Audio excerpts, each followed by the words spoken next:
Hello everyone and welcome to another high-low game of Age of Empires. Today, the not-so-new kids on the block, to be fair, played by the not-so-new players on the block, meet on Arena as DracKeN, playing as the Georgians in teal, gets ready to fight DauT, playing as the Armenians in red.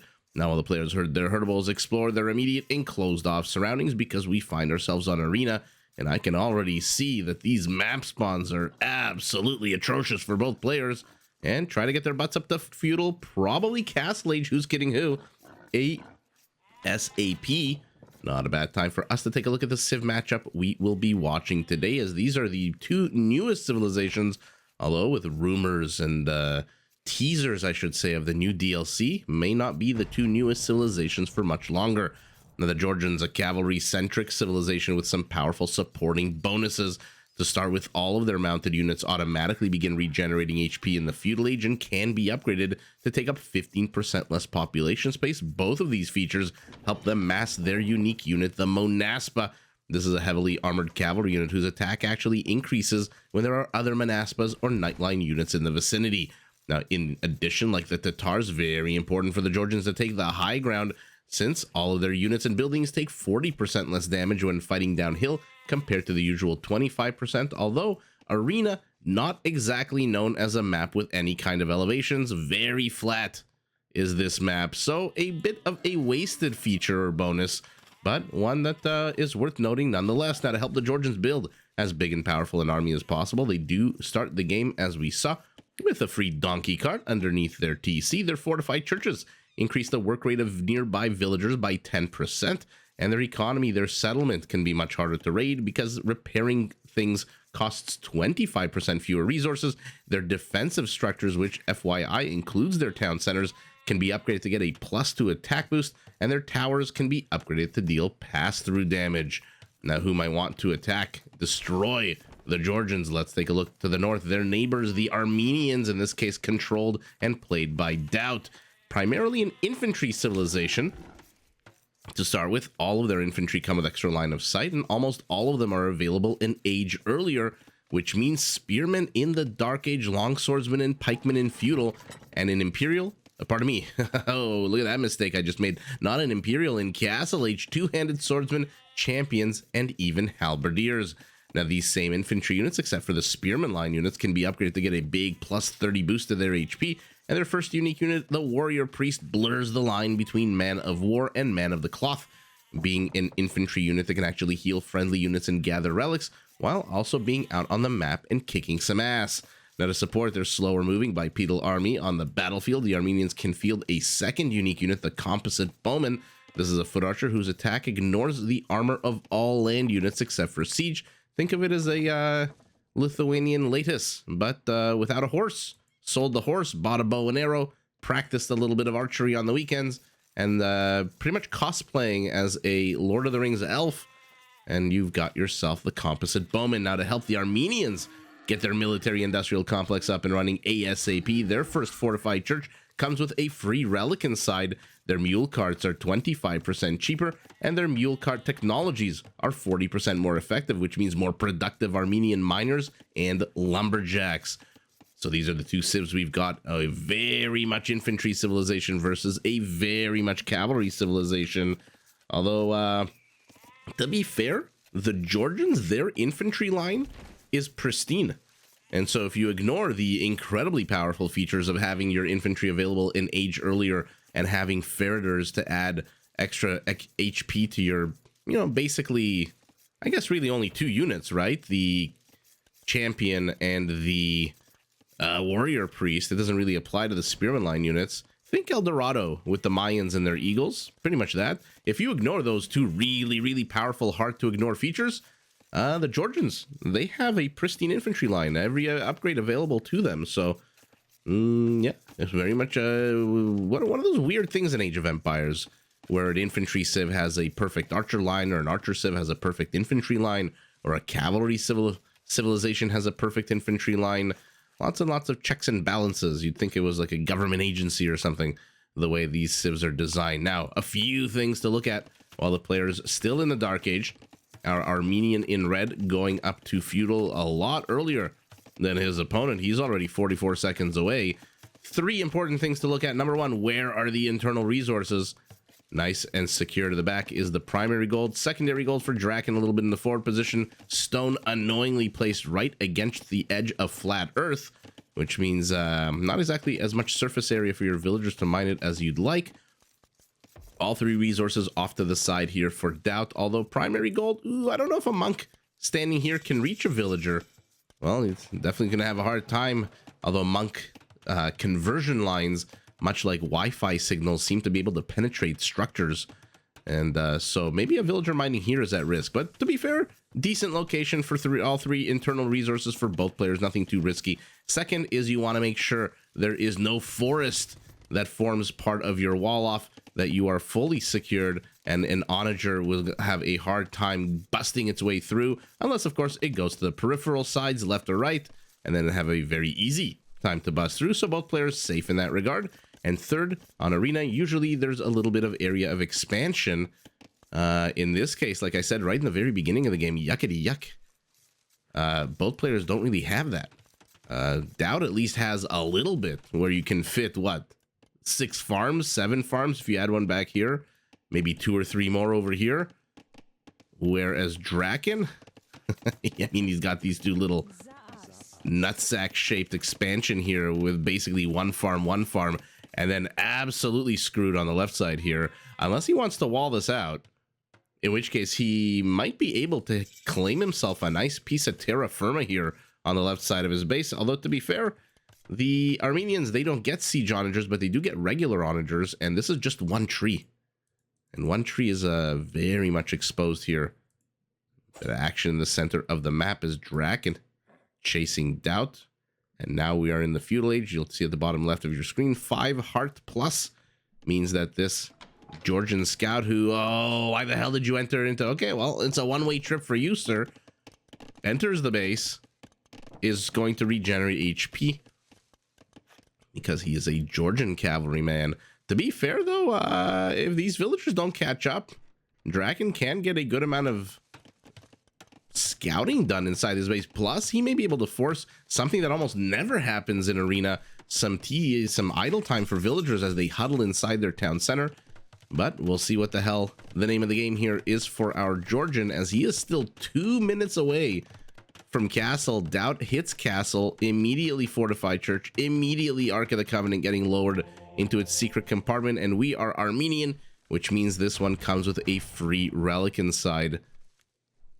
Okay, not too sure you need to delete 3 tiles. No, I guess you did need to delete 3 tiles because you are building another fortified church.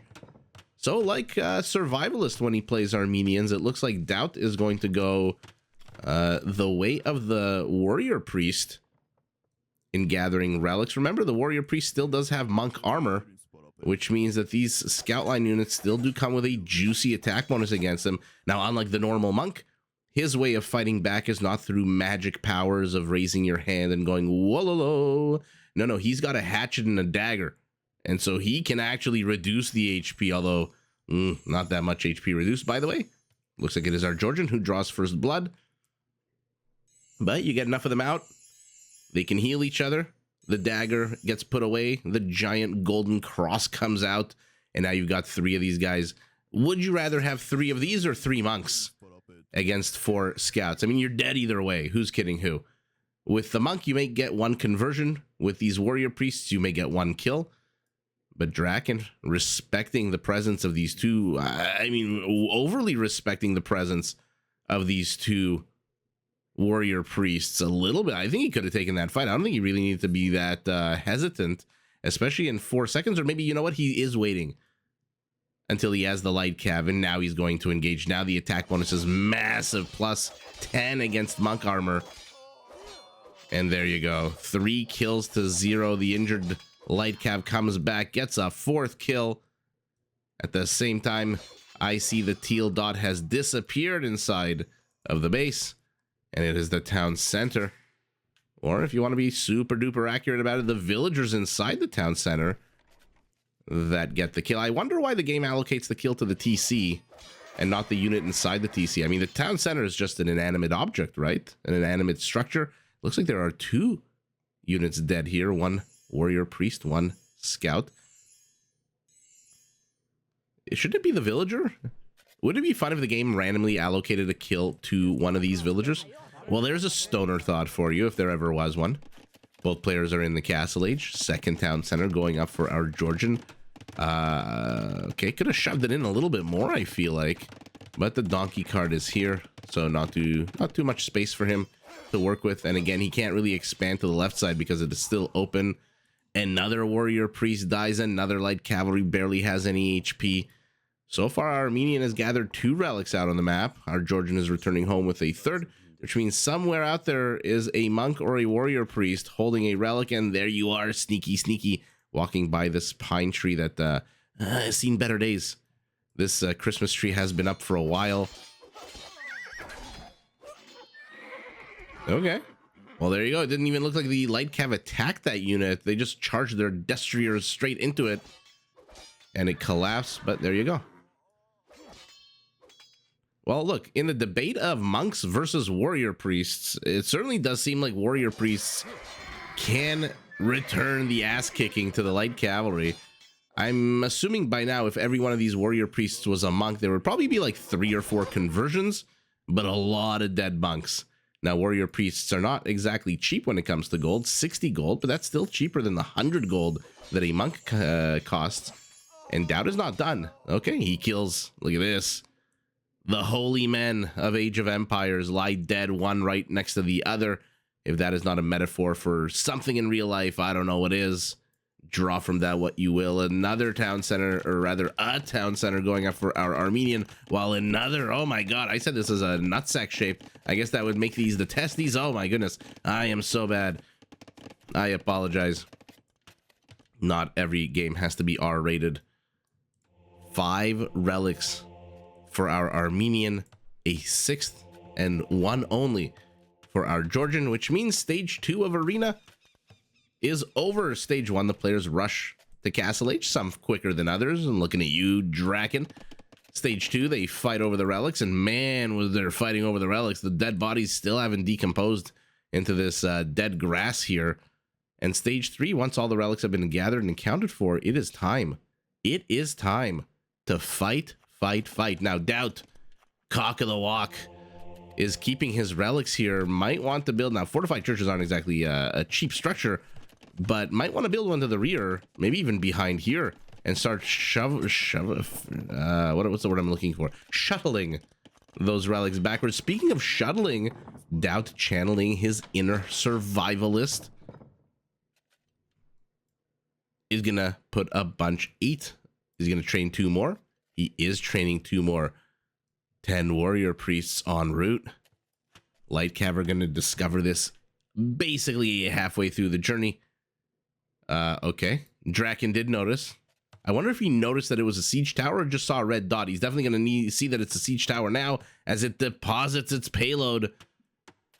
The monks move forward. How many fortified churches for our Georgian? Remember, all these villagers within an 8-tile radius work 10% faster. Well, you've served your purpose, I guess. Down you go into a pile of firewood, some kindling. And so these villagers are all roided up. These farmers. A little bit of gold here as well he caught. But, okay. I mean, in terms of scarce resources, these fortified churches are not exactly helping that much.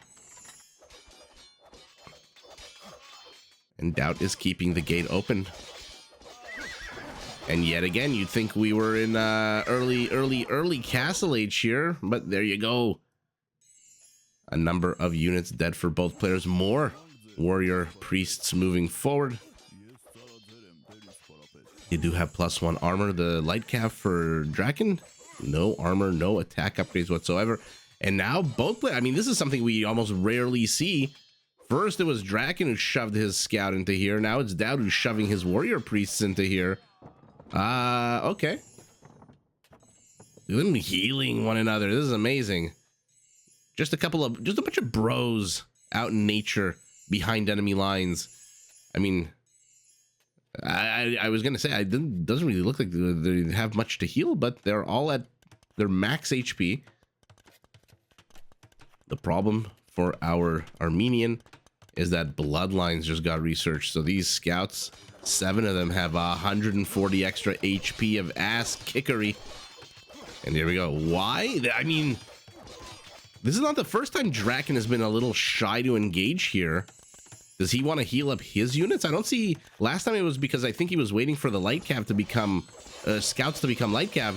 Now I don't see any upgrades for him. He is just piling on more villagers, and FYI, he's ahead 15 villagers right now. And this is why I was wondering, what the hell is he so afraid of? You're trading out trash units for gold units, and so you might want to dive bomb as quickly as possible. And out he goes for another sortie outside the gates. A 4th town center for him, while a 4th town center has already gone up for DauT. Who, to be fair, is still down 15, 16 villagers, but ahead 1 army count. Although, is it the better army count? I don't know that a mangonel is necessarily going to be that useful against the quicker moving light cab. They do not have husbandry, though. Ugh, okay. Might want to get that. More and more units streaming across the map. So a bit of a relaxed pace to this game. An odd... what an odd location for these houses. Not up against the wall. Not right next to one another. With a random straggler tree. I mean, I thought this guy was in bad shape. Look at this guy. This is like last year's Christmas tree. And for the second time, DauT shoves his way into the Georgian base. Light cav have been healed up to 100%. There are 9 of them. They could easily take this fight. Now they've got husbandry. And now they're going to go for reinforcements. So not a bad move here out of DracKeN to go for reinforcements. Streaming in 1 or 2 at a time. Well, 2 at a time, I guess. I saw 2 of them running away back over here. A 3rd fortified church at the top of our screen. Mangonel looks like it got a villager. The first villager kill of the game. What the hell is this Mangonel doing? It looks like he's trying to fire behind the units, but you're going to have to hurt your own. I'm sorry to say. That's not going to work. And the Mangonel. Look, it killed a villager, which is a lot more than I thought it was going to do. Who's kidding who? I did not have any... Pardon me. I don't know why my voice went all Clint Eastwood in basically every movie in the last 10 years. I had no expectations for that Mangonel, and getting 1 villager, I mean, the cost doesn't justify the cost, but certainly is better than getting nothing. Defensive castle for teal, aggressive castle for red, who begins gobbling parts of the map. So with 3 fortified churches, now is the time that DauT chooses to stop training warrior priests. Make it make sense.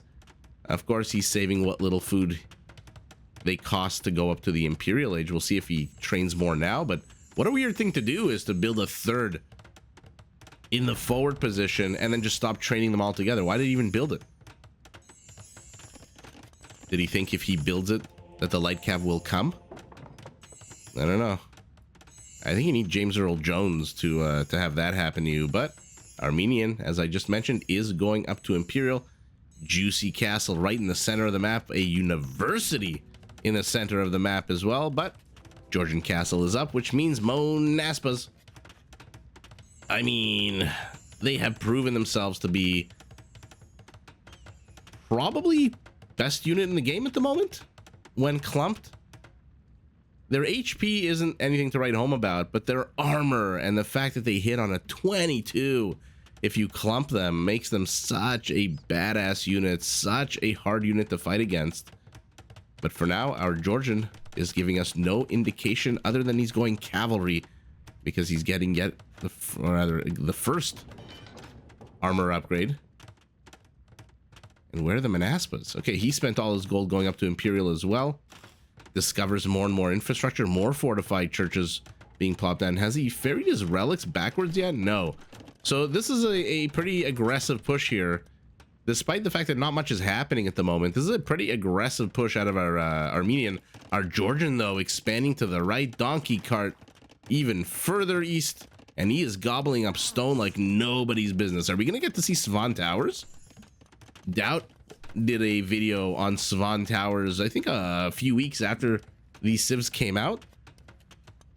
and they were just absolutely amazing. I think the Viper 2 is madly in love with Svan Towers, the upgrade that gives your towers pass-through damage. Basically turns them into scorpions.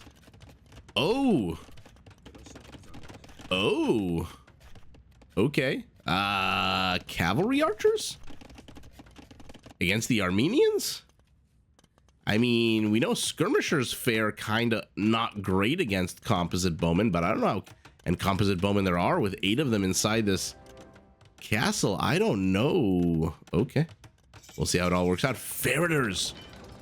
So not for champions, because the upgrades are not there for champions, but for these warrior priests. I mean, gathering relics, healing units, kicking ass, and having 125 HP is not a bad thing at all. Okay, another castle to the left. DracKeN is playing this as if he's playing against a cavalry civilization that can raid him left, right, and center. He's playing this as if he's playing against the Berbers or the Magyars. He's playing against a bipedal civilization that moves very slowly. And FYI, why the castle here and why not here? With a bit of a stone wall behind and a gate so that you can claim this land. This castle's not going to save you if DauT decides to shove in. That's a dead wolf. Oh, but he's claiming it for his military, not for civilian purposes. This is a hush-hush Area 51 here on the left side of the Georgian base. Both players building up their armies. One player going warrior priests who now have...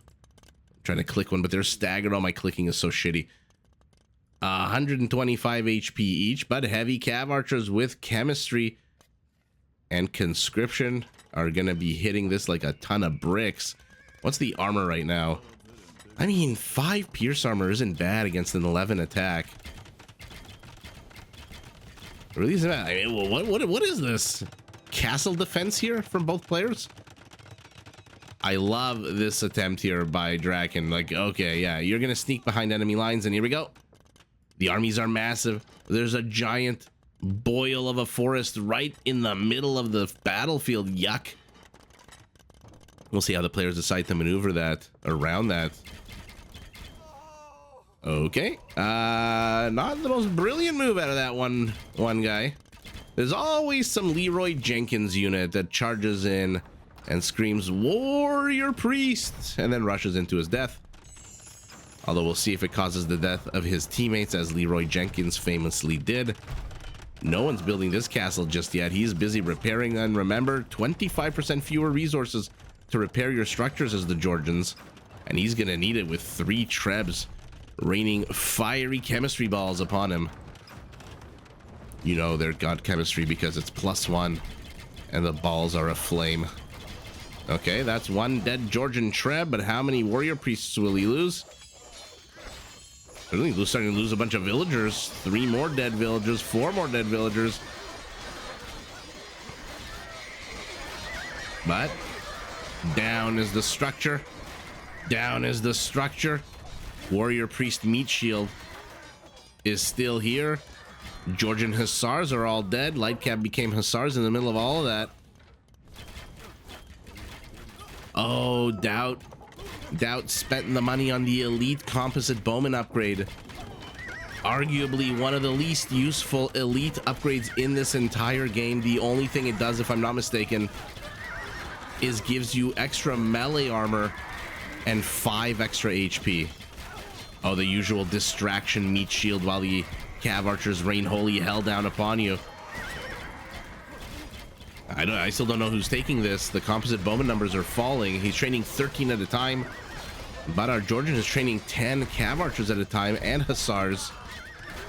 We'll see at the end of the day whose military industrial complex is bigger. DauT has a bigger economy, but the Georgian has defender's advantage, can pump out units a lot quicker. Another cool thing about the Armenian unique unit is the way they hold their bows sideways, like a gangsta holds a pistol.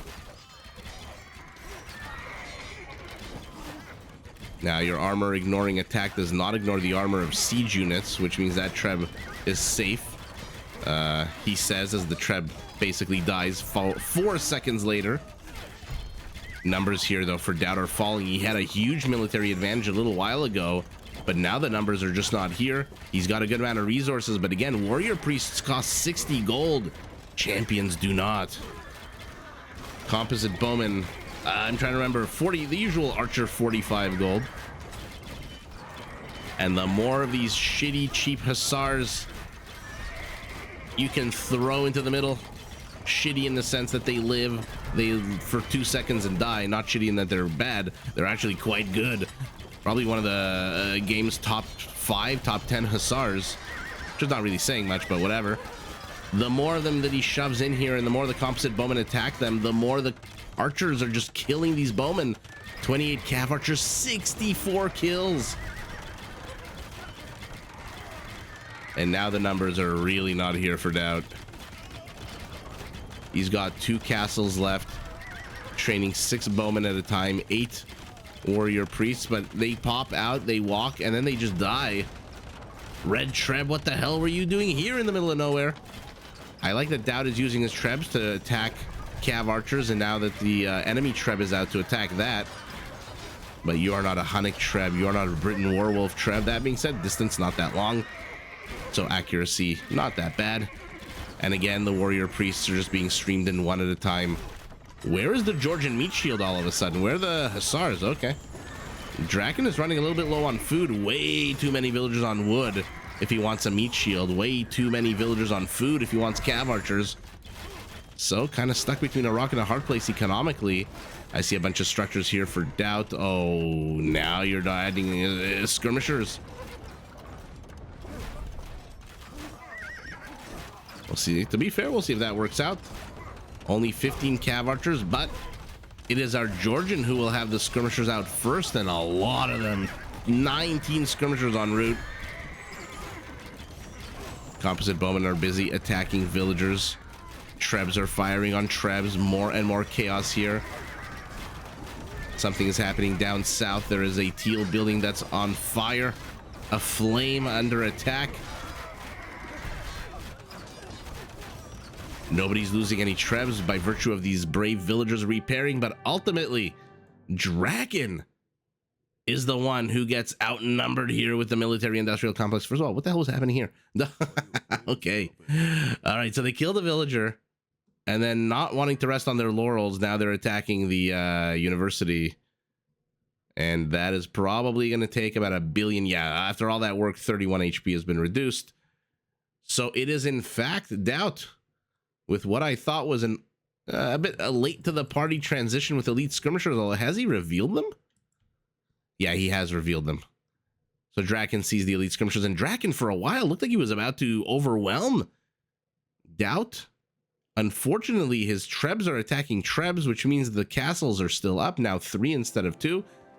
And he never got this one off the ground. Why not cancel it? Take your stone back and put down more infrastructure. I mean, DracKeN, how many stables? 11 stables is not bad. But correct me if I'm wrong. Did we see a single hussar in the last 5 minutes? Where was the meat shield? Where was the hussar? Has bloodlines, has husbandry. Doesn't really need the attack upgrades. If it's a meat shield, it's just there to basically soak up damage from these composite bowmen, which, to be fair, like longbowmen, if you don't micro them, they all fire at one target, which gives the cav archers behind a lot of time. Look at how cocky DauT is. I don't know if this is active or if it's just Age of Empires where you ran out of your own gold. Yeah, it's got to be active because there's still gold here and there's still space here. He literally actively sent 3 villagers to mine gold in the enemy's gold patch while this battle was going on. That just shows you how confident our Armenian was that he was going to take this fight. Maybe he saw the scores, which, to be fair, are just about 1,000 apart. Not exactly a huge number, but why did he never cancel this castle, get the stone back, put up another castle? More importantly, where the hell are the Manaspas? They're still a heavy cavalry unit. Their armor doesn't mean jack against this unit, but I like the cavalry archer play. He was trying to outrange them. Unfortunately, they have the same range. So, yeah. What the nice difference is 45 HP to 80. And regenerating HP is always amazing. And now we're in Imperial, and now that the developers gave us back our 5, 10, 15, it is so easy to calculate how much HP because it's 15 HP per minute. what was it? What did they change it to? 30% or something like that? And it was just very confusing for everybody. Could have plopped down more here if he wanted to. Not too sure again about the location of this castle. I was so excited when we went up to 3 castles, hoping that we were going to see a big old Manaspa stream.